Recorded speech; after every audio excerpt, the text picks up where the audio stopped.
Everyone, and welcome. So today I wanted to show you a bit of this project, the current project we're working on. We call it Project Jaw, or I should say I call it Project Jaw because we're only a couple of people working on it and a couple of others giving a hand when required. We started a couple of weeks ago, so it's pretty new. Um, so yeah, I just wanted to show you around the project, so around the scene. Let's say we only have a single scene. And well, soldier. Um, but the most interesting part is here.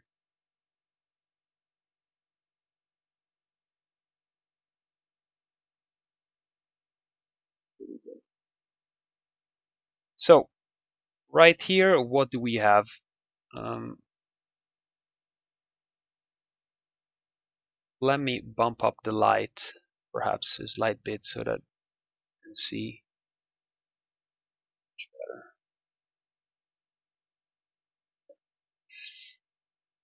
So I'll put the light back when required, but just to show you a bit more details. So this is the wall. Okay, this is the wall, and it's the main element of this scene. It's a modular wall, and it has several different layers in the sense of floors, I should say. Um, there is the base floor, which is essentially the ground, and this is where the battle will take place initially between soldiers and enemies. I'm not going to spoil too much about the gameplay right now because it's still very work in progress, and I want to keep it, a bit of a secret for when we'll actually show actual footage. So um, I just want to show you the scene around right now. Um, this is the access point to the elevator. So there are two access points. Again, it's work in progress, but will most likely remain like this. And then there is the door, the elevator, essentially. Um, which will most likely be split here so that it can open left and right. Um, when it opens, you actually get the elevator, which is as of now this orange platform. And there are essentially three different floors. So you get the base floor, which is this one. Then there is a medium floor or a middle floor. Well, actually, I should have said three floors is correct. Well, four floors, I should say. You got that base one. Then you have this first floor, and this first floor is the main floor in the sense that you have the access point to the main platform, which runs across the whole wall, basically. Um, and yes, if you are wondering, well, how, if I'm on this platform, do I stay on this platform or can I go to the next platform? The answer is yes, you can go to the next platform because, well, okay, not this one. This is still, oh yeah, this is actually connected because we have a modular wall. So essentially, as you can see inside this wall, there are uh, all the access points that you require to navigate. So if you get to this point and you're like, oh, I'm stuck, so you reach with the elevator this first floor, you access it through this door, which essentially gives access at the back.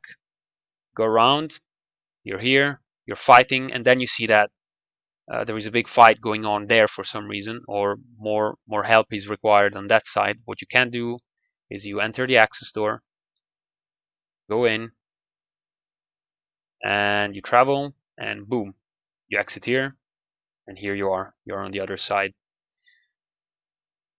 So you basically it's a very and this wall will be very modular. So we'll be able to extend it or and make it kind of a bit like however we want, because even the towers are modular. So there is a lot of modular stuff here. The platforms are modular. And finally, there are these. Well, finally, I should say, on top of this main floor, there are smaller floors. These are kind of areas where you can get to if you want better vantage points. For example, for snipers, um, and they're a bit more covered in the sense that the access there is a bit more restricted, because it's essentially one step higher, so one point higher in terms of elevator distance, let's say.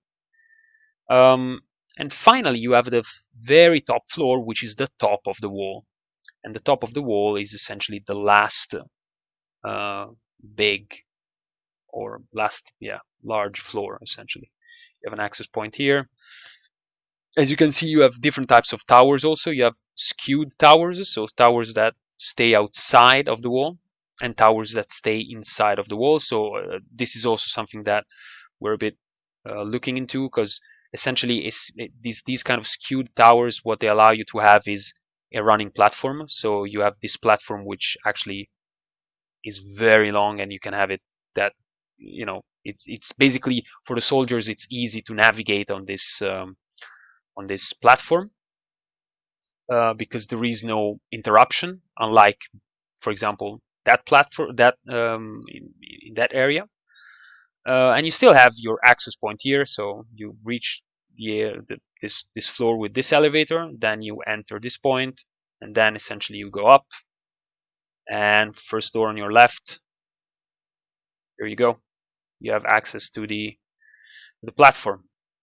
So this is roughly how the wall is structured. Now it needs to be detailed. There are a lot of things that still need to be done, but the say the base of the, like the main uh, the foundations, let's say, of the wall are here. Let me show it in a slightly bigger way, so this is much better for you. Yeah, sorry about that. Should have done it before. And then the big part, the city. That's the city behind the wall. Now, the city behind the wall, as of now, only serves a static purpose, to be honest. And it is there for, well, it's what, it's what you'll have to defend eventually. So you're not just standing on this wall and fighting for nothing. You have an objective, and the objective is to defend the city.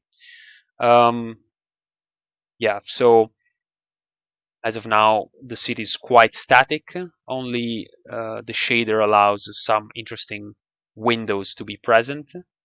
Um, but if I play the scene, I'll show you something a bit more interesting.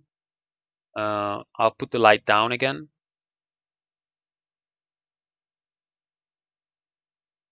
This is something interesting about, let's say, the city.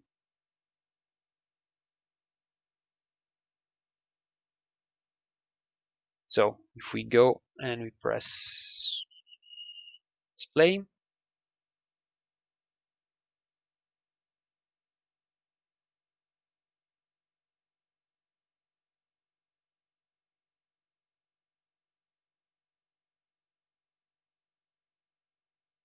can see, if I can find it. Yep, it is. You can see that we're slowly building the city, and you can see a nice feature here that renders or makes the city a bit more lively, which are cars.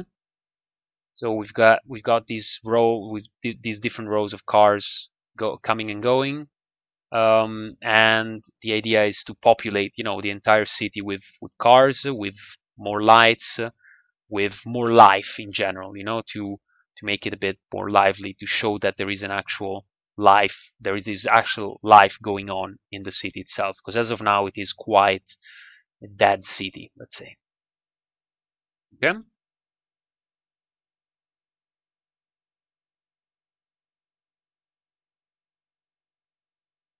Then another interesting point that I can talk about is the atmosphere, the overall atmosphere.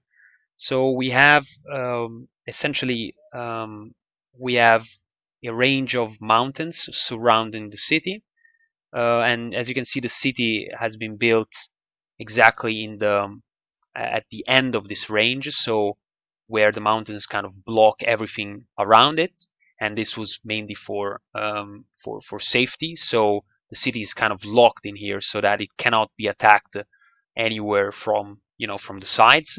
But it has one access point, one important access point, and that's in front of the wall. From here, uh, the the city inhabitants can leave, but enemies can also arrive. That's an issue. Um, and the range gets shorter and shorter um, on that side of the wall, as you can clearly see. Um, then we've got the skybox. Uh, we decided to go for this cloudy kind of environment. It's non-dynamic, as you can see, which is a bit of a pity, but it's very high res, so it is a very very nice skybox. It's an HDR skybox, so it's pretty cool. It does give out some nice lighting, um, and it has you can see it has some very good effects also over here over the mountains. Um,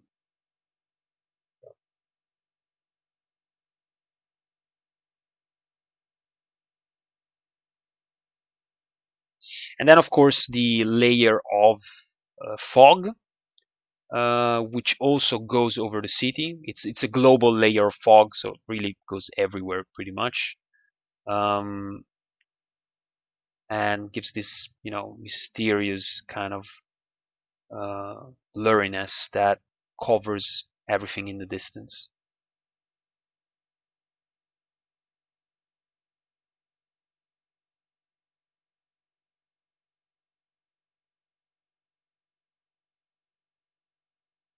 Okay, well,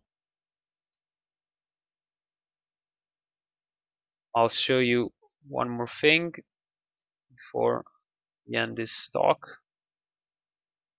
and it's the soldiers on the wall.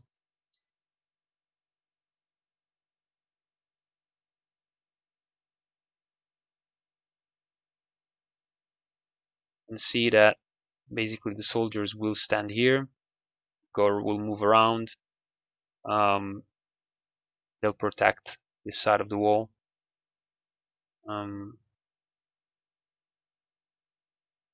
and the width is pretty large because things have to be carried. Here the ammo boxes have to be carried here, and so it's not just for them to stay here, aim and shoot, but it's for keeping ammunition, keeping resources of any kind, um, doing stuff at this point. So that's why it's so wide. I'm still talking to the 3D modeler to see if to keep it this wide or decrease it by half a meter or something. Still under discussion, but we'll see about that, because we do have something else in, let's say, some other things that we want to do with this wall. That's not the ammo and the resources are not the only reason why it is this wide. There is actually another more important reason why it's this wide, but I'm gonna keep this for another video. All right, let's put it back to 7. It's a bit dark, as you can see here, but you have to imagine that there will be local lighting on the wall. So we'll put some local lights, some here and there, make it a bit more interesting, and definitely give the ability to the soldiers to, um, have better vision on the wall itself, um, when they're walking around. Okay, So, guys, thanks for watching, and I'll see you next time with another update on Project Jaw.